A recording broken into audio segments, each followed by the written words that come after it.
Hello, hello, hello. I just got up. I have an ocean rock here that I want to use for this video. And I need to talk about how I feel. And so anyone who doesn't like these kind of videos, you don't have to watch this. That's the beauty on the internet, that whatever is there on the internet, you don't have to see, you don't have to see my face. If you find me ugly, you don't have to see my face, I'm saying this to the haters who have called me all kinds of names, who called me any name they can possibly come up with to hurt me as badly as they can. So yeah, they don't have to watch me, they don't have to watch my videos, they don't have to see my face, they don't have to hear what I have to say, so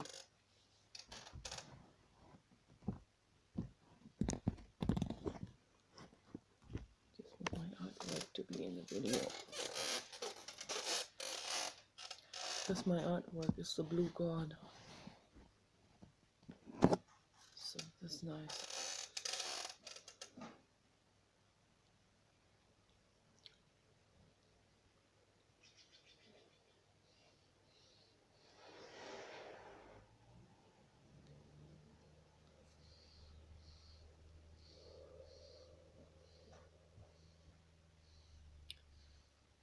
I offer love on the internet.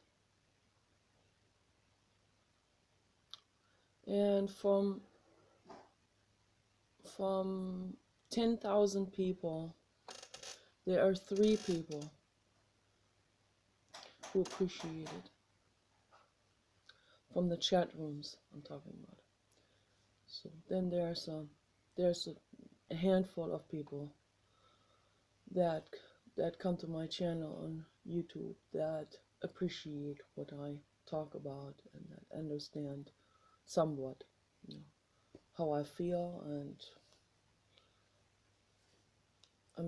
that understand that they don't understand the self-pity, but they understand the kindness for animals and animal rights and all of the compassion related things. So because most people don't feel self-pity like I do. Are you up? Yeah, I'm upstairs making a Yeah, I have video. the food ready for you. Oh, thank you. Okay. Well, I'm making video right now, so Making a video? after I make the video, I will eat. Okay? You're not making a video? I'm making a video right now. It's on? Yeah. You need to get up here? Should I turn the video off? He can't hear me. The hearing is almost completely gone now.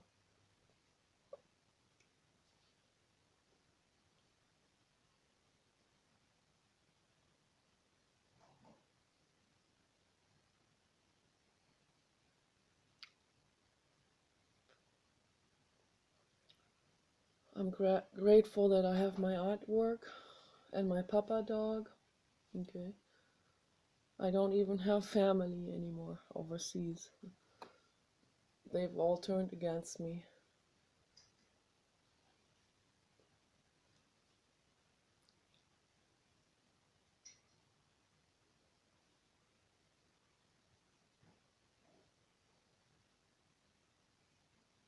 And hundreds of people on the internet that are telling me to commit suicide. That would be exciting for them to see that. They would love to see that if I did some kind of live direct upload or something and did something terrible. Took a razor blade and cut myself or something. They would love to see that. That'd be exciting for them.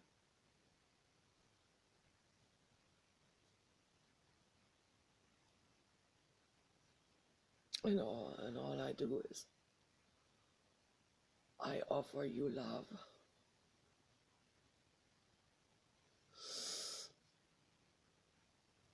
And in return, I get asked to commit suicide.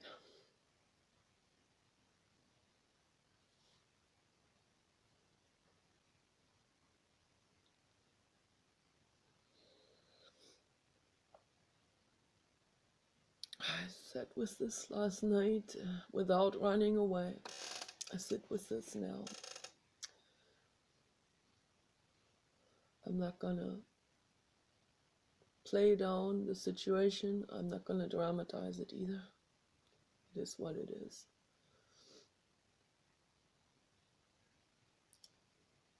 Let's just meditate on this for a moment together. Let's sit there and breathe. The hater too can join, and maybe we can breathe and look at the situation, and maybe we can find out a little bit more about it. Maybe we can dive into the causality of it and find out what causes a person to wish some kind person death or suicide. What causes them that? What is the cause?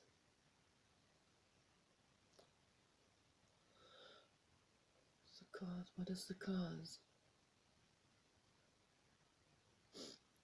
I'm only asking, speculating.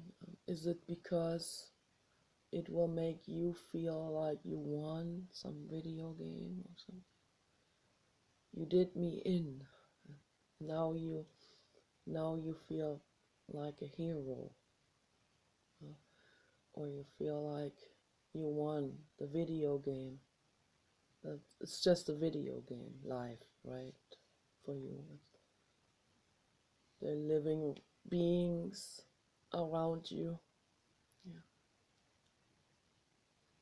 But they have become just avatars, cyber puppets of just an image. The images come and go, and you shoot them in the video game, and you got points for it, and it's nothing. That same avatar or image figure will pop up again somewhere at the end of the road, and you'll shoot avatar number 2 or 3 or 4, and the list goes on. So is that what you do? You see the people in the chat room like cyber puppets, just images. I'm just asking a question. You don't see that we are just like you, everyone is just like you, a living being made out of cells. A living being, an animal, an animal with loneliness, sexual needs, the need for love, the need for cuddling, the need for loving words, caring, caressing words. I'm here for you. I care about you. We all need it. We all need it badly. The hater does too. You do too. You need that, right? That love. Someone saying to you, I love you. I care about you. If someone said that to you, you would probably say, no, I'm the biggest dude or something, you know. You would say, no, you're a big shot, okay. You count the people who like you. It becomes a number of admiration. I see this on the internet. The more people say they care about you, or yeah, the bigger the win. You know, it's sort of like a bank account of love capitalization. Is that what it is? I'm just asking. Or does it mean something that there's this one person who offers you love? Does that mean something? Is there a connection there between you and that other person?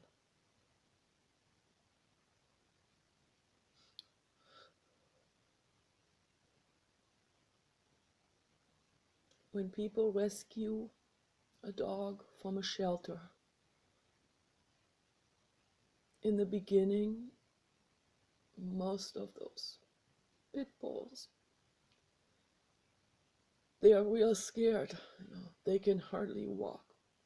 They crawl out of fear. They crawl out of that animal shelter. Then the kind-hearted person sits down with them if they can't walk. The dog is literally floored. They sit down with the dog and they pet the dog and say, I'm here for you. The dog doesn't believe it at first. The dog has never been given love.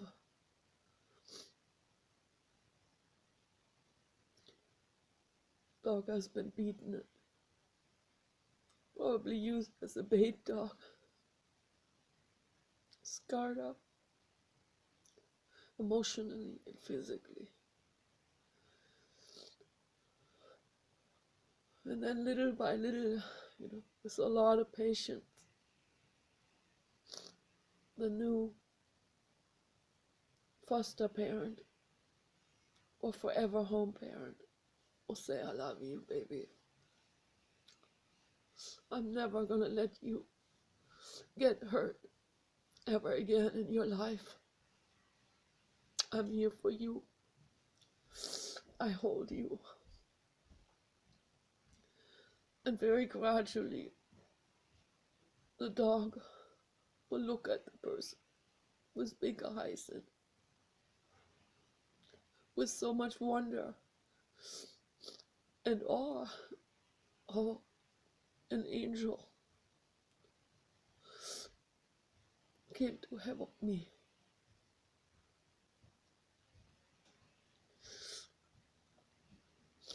It's hard for me to watch these rescue films, but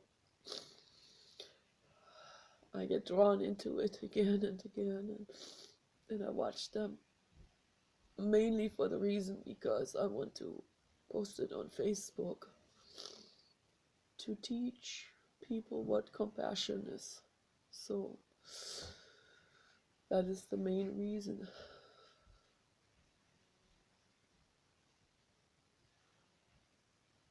Because every time I watch these films,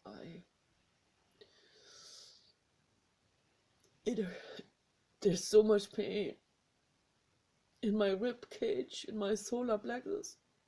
There's so much pain when I see this, when I see how beaten up these puppies were before they were rescued, when I see their fear and their scars and all of it.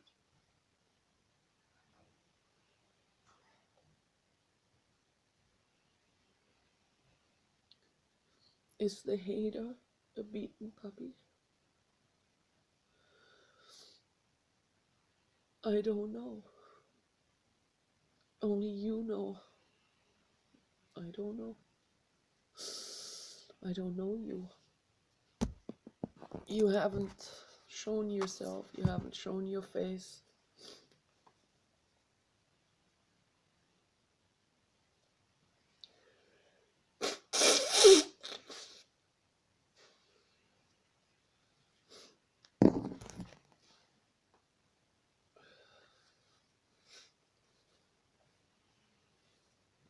you act tough. You think if you don't act tough, you're gonna get ridiculed by other guys.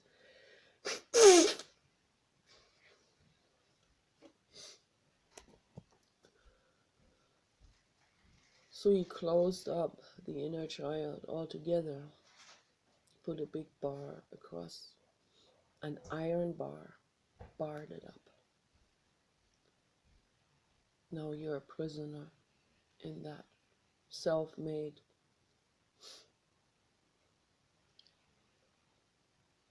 enclosure of inner fragmentation.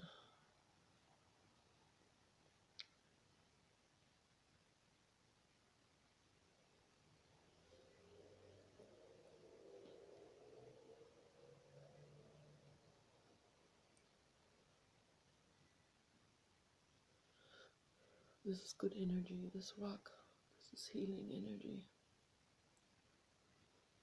It's an ocean jade, naturally ground by the ocean tumbling the rocks together. Ocean art. It's beautiful. It has pink and orange veins inside.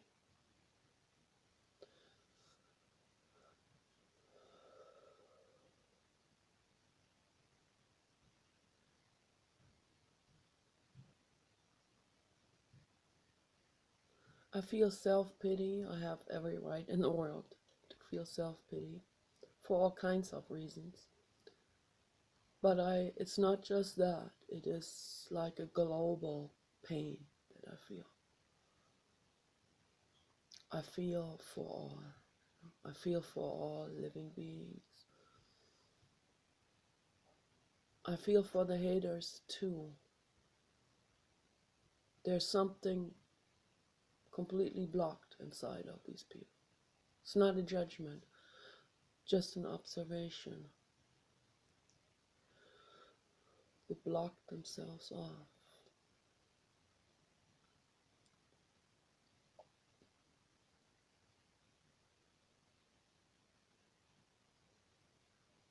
Compassion, actually, it can actually be widened, it can be trained. Compassion, empathy. That's a different energy altogether. Empathy.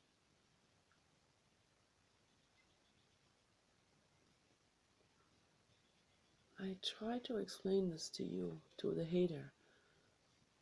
You're tough. You want to be tough. You want to see yourself as unbreakable, as a hero. That also has, I read that on the internet, and it is also tied up to the testicular function, actually. When they feel tough, then the testosterone becomes produced in the testicles, and that feels better to them, of course, and then also the lust part, it's a pleasure thing, same as eating. It's a reward, it creates a reward, and then also it triggers all kinds of things. It triggers an entire cascade of things, and then it also triggers the endorphin center in the brain, and it releases serotonin and other hormones and neurochemicals and neurotransmitters that help in making the brain and the body feel better, feel a relief. So then they become addicted to it, and it closes itself off more and more and more. So it's this, you want to be tough, daddy beating you and all of this, and told you don't be a sissy, you're not allowed to cry. Religion comes in on top of it. Um, the male female role distribution comes in, and then you think, okay, they told you boys don't cry, they told you you can never have compassion or be soft, or because then you're going to be regarded as feminine or whatever. And that's a real common theme that happens all the way around the globe, throughout all cultures. This is happening, more or less, and in Sweden much less, and in Japan much less. So those are the least testicular driven countries, also the ones with the highest IQ. It's a correlation. How does it tie in? We can investigate it and find out. It's just an observation. I'm not making a judgment. Maybe we can look at it, really look at it for what it is. So then we also, of course, genetics come in, epigenetics come in, which makes everything super complicated and gives a new twist on biology, and tells us that things are not so much written in concrete as they thought when it comes to genetics, or any kind of physiological determination. The way we look, the way our entire neurochemistry, the brain function, the brain formations, and apparently those things can change. They can form themselves. They can actually grow during a lifetime, or they can atrophy, if it's not being used, if it's set dormant, like in someone who has shut that part of compassion completely off, out of fear of being vulnerable or being seen as too feminine or female. Among the men have it really the hardest in this way. So, and all of those really violent haters on the internet are men. They do want intimacy. They want to, they see a woman. I'm not speculating on what they do with my channel or with my comments, but I observe and I see that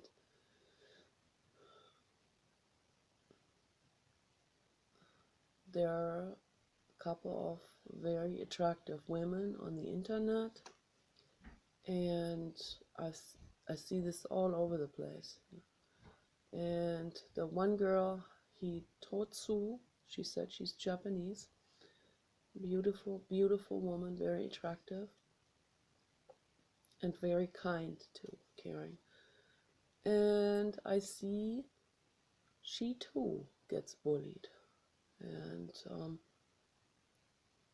she gets called terrible names. They didn't tell her to commit suicide. That's a whole other level.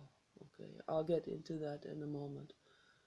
So in the chat rooms, I have not seen any other person that was told to commit suicide except me.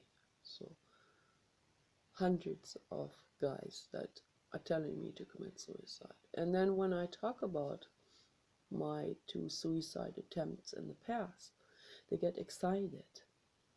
And then they come, why don't you try it again?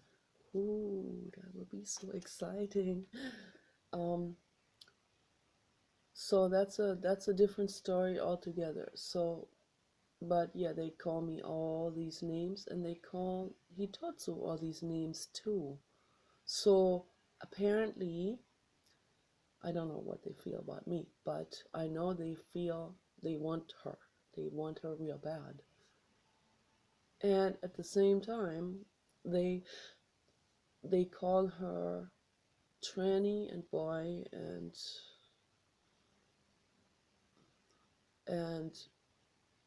and all of these things that they know will hurt a woman. So, because they know that if they're called feminine or girl, that would hurt them. So they figure reversed for women, in the same, the vice versa would be, just as hurtful. And because they want to be as hurtful as possible, they want to turn the knife in you.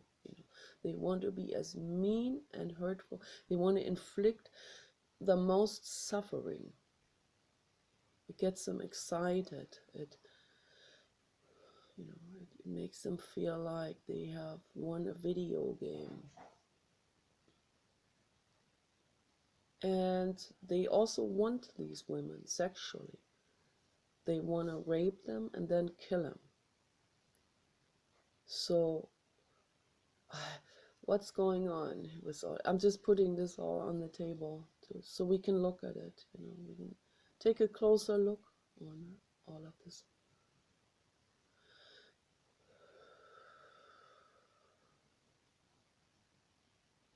And then the chubby ladies, they don't want to be seen liking a chubby lady publicly. So not even in incognito. They do not want the others to see them liking a chubby lady, most of them. So I'm talking about the haters. I'm not talking about the ones that are whole integrated, that are kind and caring and know what they want and know who they are and are just gentle and kind. Those are my friends. I'm talking about the haters right now, specifically, that they want a woman and they want to kill her too. They want a woman, they want to insult her. They're attracted to her, and at the same time they call her a boy or a man and ugly. It's like, what is it that you feel now? Is she ugly or is she attractive? Make up your mind. So it's a big unconsciousness that's going on, complete unconsciousness. It's a split inside of the mind. The mind is split. Can we bring this back into a complex whole?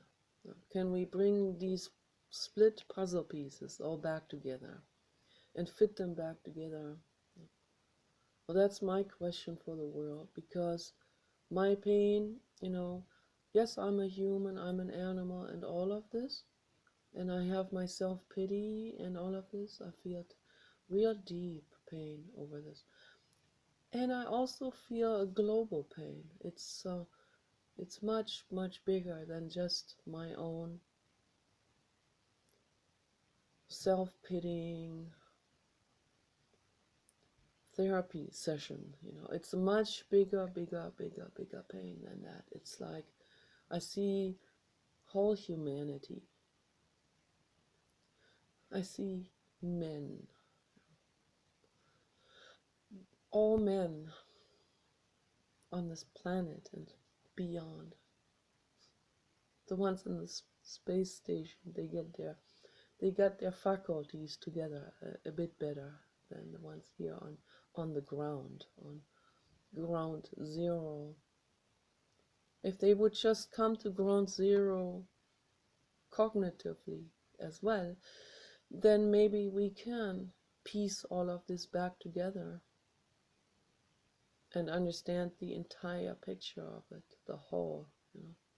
So that's what I wish.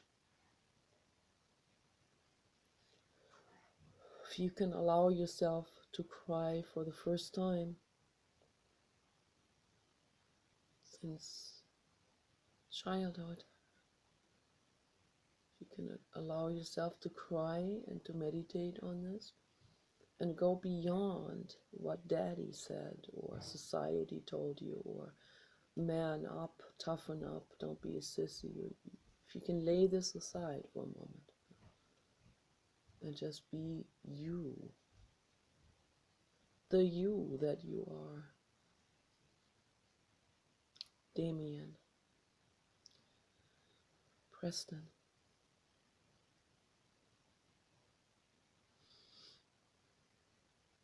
Tom,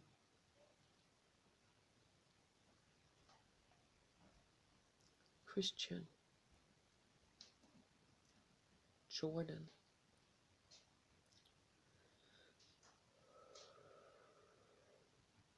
Daniel,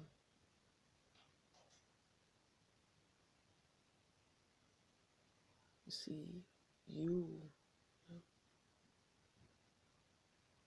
not the facade, but the you that you are, whoever you are. See the you without the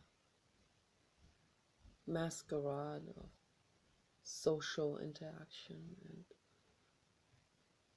pretending to be this or that.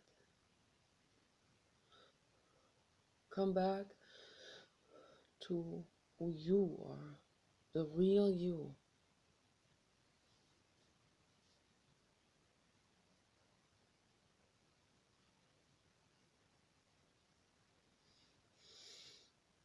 Breathe deeply through your abdomen. Sit straight. Hold your breath for a few seconds and breathe out. Breathe in slowly and deeply.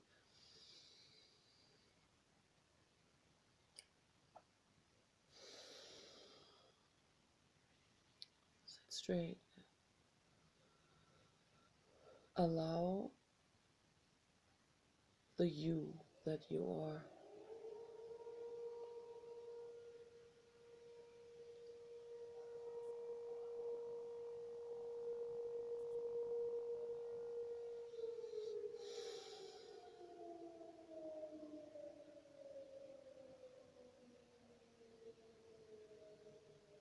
maybe an alarm will come on when you do that meditation, but sit with that alarm, whether it's coming from outside or inside of yourself.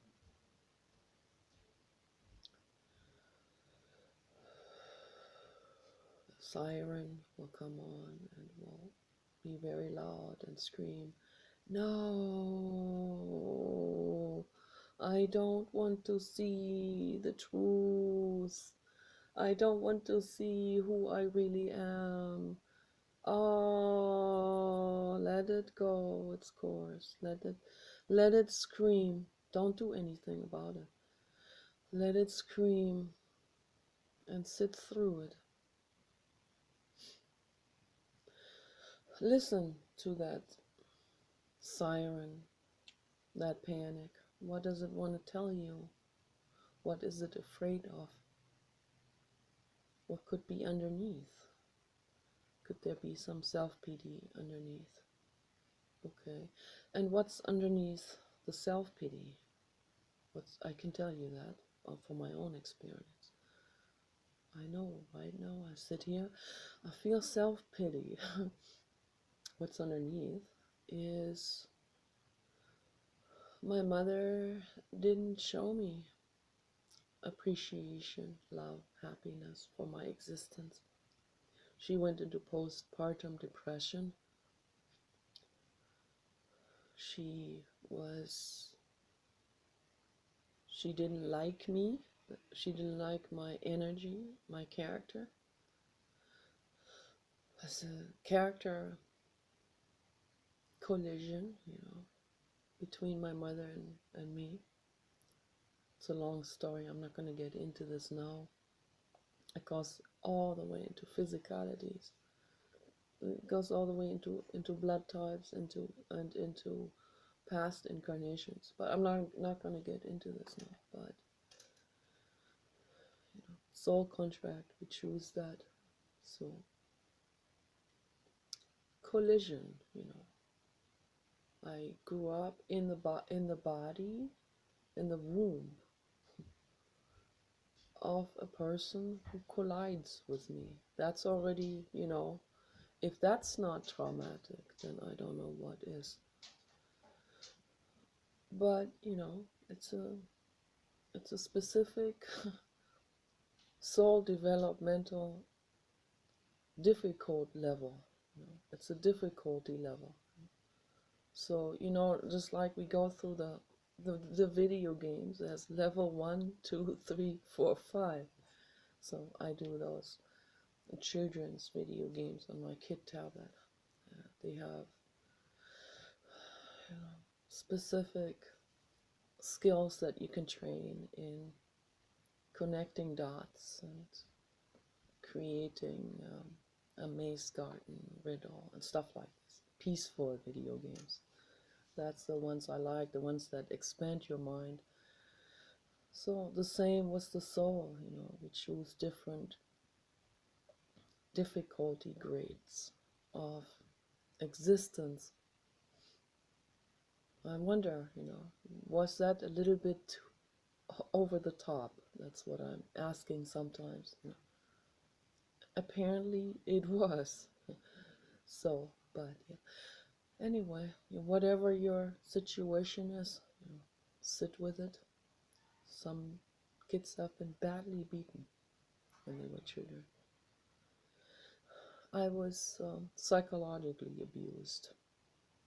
And as you can see, that same energetic theme, it does continue on. It's a synchronicity. It continues on in my life.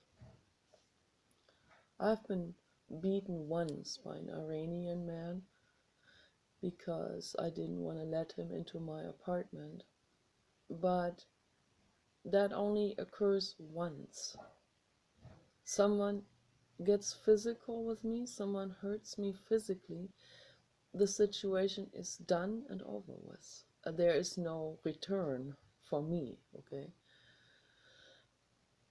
Because I haven't been beaten physically as a child. I have been, very rarely, I have been thrown against the wall once by my dad when I was 8 or something, 8 or 9. But only once. My mother has drummed on my back with her fists, but it wasn't like really bad. My grandfather has slapped me one time, I think. All the other times I was psychologically really badly mistreated. They did psychoterror with me. My grandfather and my mother. My dad was extremely insensitive towards me. And my brother too. My brother also did psychoterror with me. But, they don't know that it's unconscious. They're unconscious about it. It's not a deliberate thing like, I'm going to be psychoterrorizing my sister. No, it's completely unconscious. There's some kind of hatred inside and like a power struggle or something. And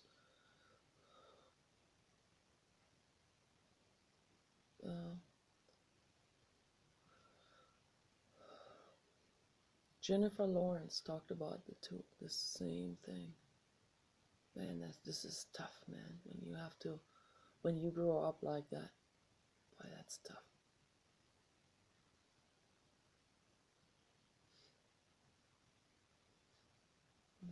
My brother said very cruel things to me my whole life. And it never ended. It never stopped. because it's all unconscious.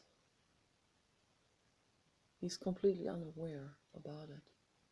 And then when I point that out, he won't say anything back. There's no conversation that will get started or an introspection process that could happen, no, doesn't. No, he just won't talk to me anymore. That's what happens.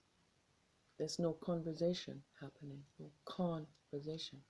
It's a monologue from my side and a withdrawal from his side. And there's nothing I can do about it. I can cry about it, and that's about it. The same with the haters on the internet that wish me to commit suicide. There's nothing I can do about it. If I give them love, they spit on me, they kick me,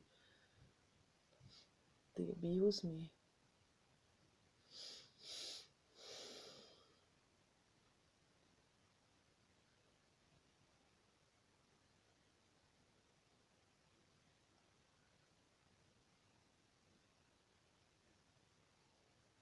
Many of them are very alone, and they would like to have intimacy. A lot of men, MGTOW, the MGTOW movement.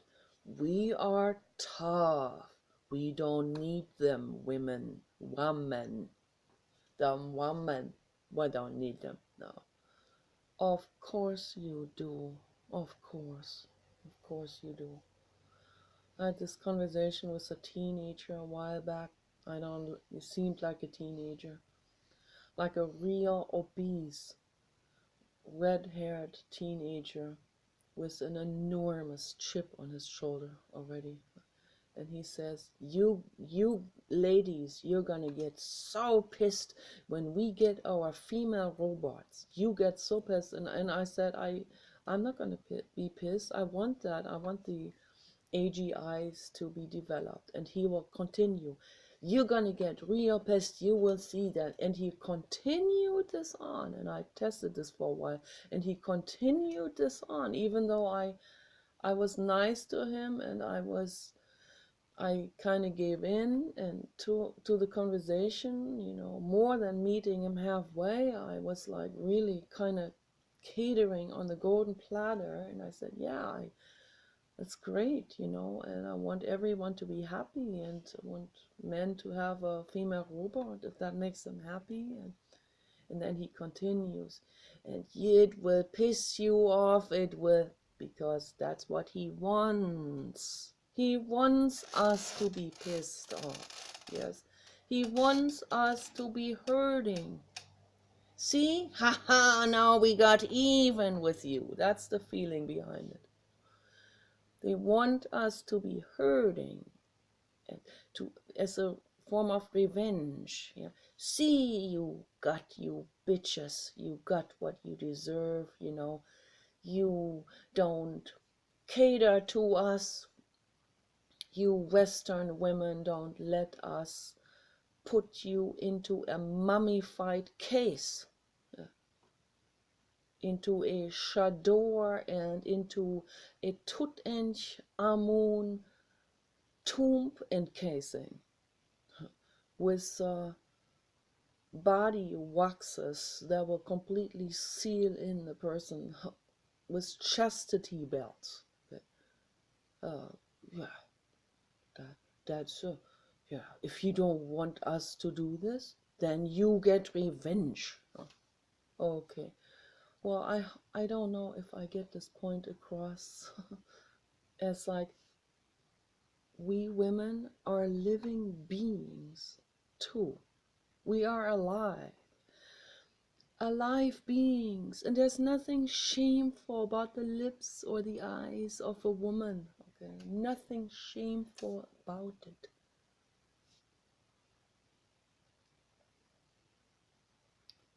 They masturbate over women's mouths when they look at I saw documentary films on that.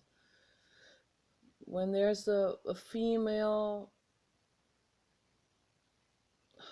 reporter and she could talk about massacres. The men watching, they sit there like, you know, the starry eyes, the testicular face. So, and all they look at, they see what they look at. They have, I don't know, there's certain contact lenses that show what parts of the body they look at. They look at, if they don't show the breast of the woman, they look at the mouth. And if they show the breast, they look at the mouth and the breast. And they don't even hear what she says. So, and at the same time, they will shame her. They will shame her, in some countries worse than in others. They shame the woman the least in Sweden and Germany, the other Scandinavian countries. We have nudist beaches there, so it's the least shame going on. The most sexual liberation. So then we come to the United States, and they have to, in TV shows, have to cover up the body parts, and can't even allow the F word. I know it's gotten better now, I guess, but it was like really bad before. So slowly and gradually, the globe is becoming a melting pot because of the internet. So that brings a little refreshment to the things, to the stories, right? That makes people get used a little bit to nudity. Like before, it's like, oh, a nude body. Oh, this is, oh my gosh. When I talk about the porn industry and me participating in that in LA, and I talk about, they had a porn star on, Logan Paul, and I said something about the guys that I have met and I have played with, and how Michael, what's the Michael Perry? David Perry and Michael Mamano. Okay. So David Perry played with me, and it was amazing that I've never in my entire life been touched like this in my entire life. The character David Perry, I'm not gonna be talking negatively about him. All I can say is that I did not feel any love from him whatsoever. There's no kindness and love. It's not even any kind of friendship that came towards me from him. Why that is, I leave this open for him to figure out. So,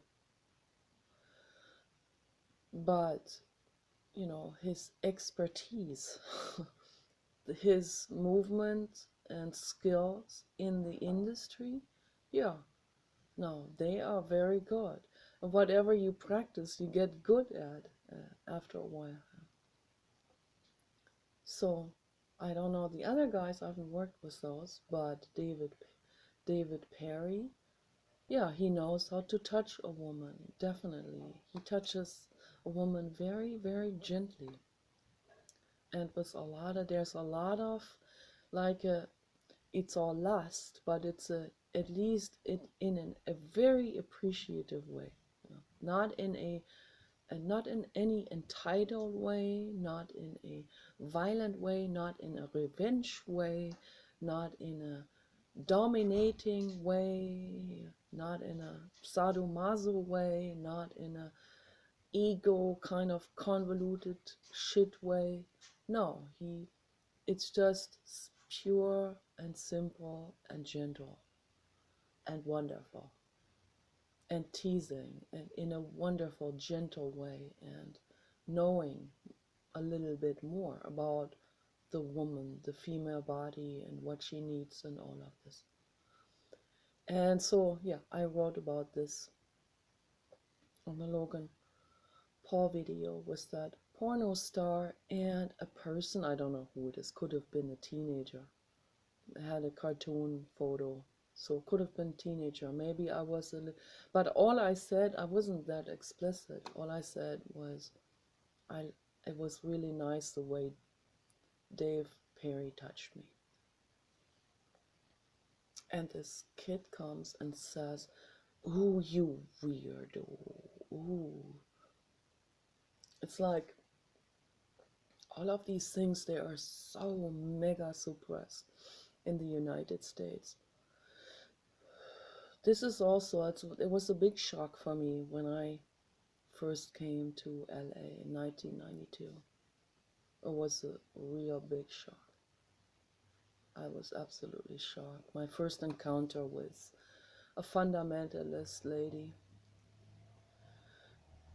old lady, that I had a bicycle accident and I was crying and she got real mad at me, like I'm not supposed to feel self-pity, even all bruised up and beaten up. No, I need to repent to Jesus. She almost said bitch. It was right there in her mind. You need to repent to Jesus. And I was like, okay. And I took my bicycle and dragged myself home. Okay, that was fundamentalist. Okay, I get it. Yeah. Interesting. I had never seen something like this before. It was like kind of like meeting an alien existence for the first time, like a strange creature, a bizarre thing. Then I found out there's a whole lot of those here in this country. Whoa. The newer generations, nah, they're not gonna, they want to blend in a little bit. They're not gonna come up with hellfire and repenting. That doesn't sound so. See, Christianity is evolving. It's going through evolution. Always blending in, so nice, chameleon. Always, blend in.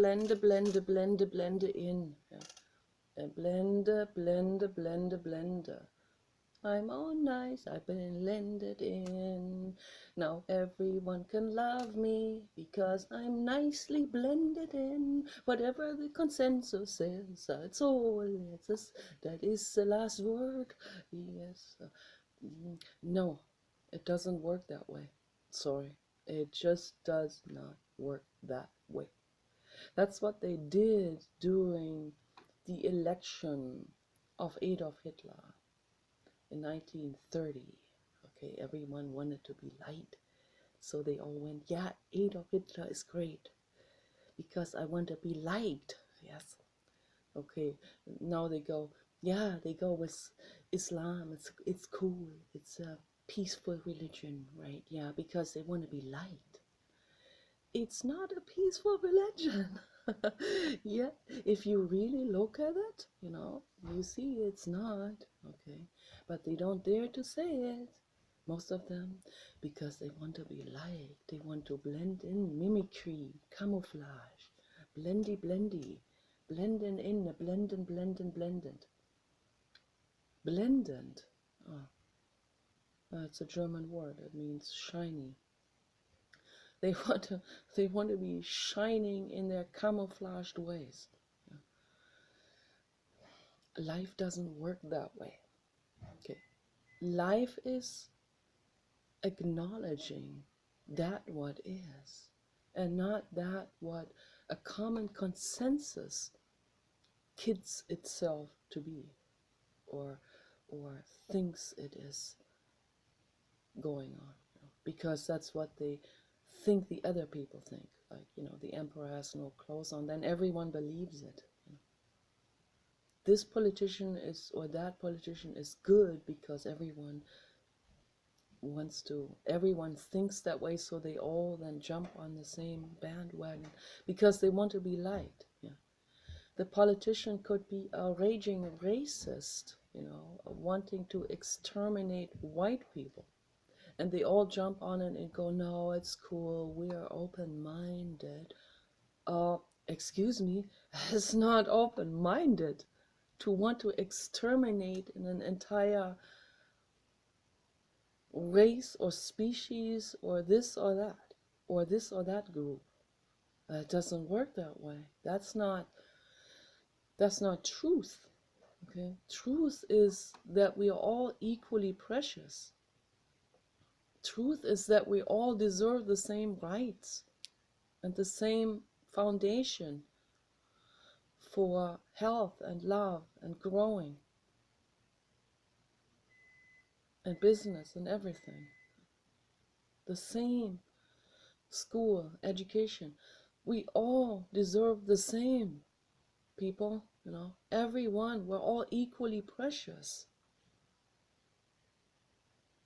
Don't go this way and then swing the pendulum the exact opposite extreme to retaliate. No, retaliate.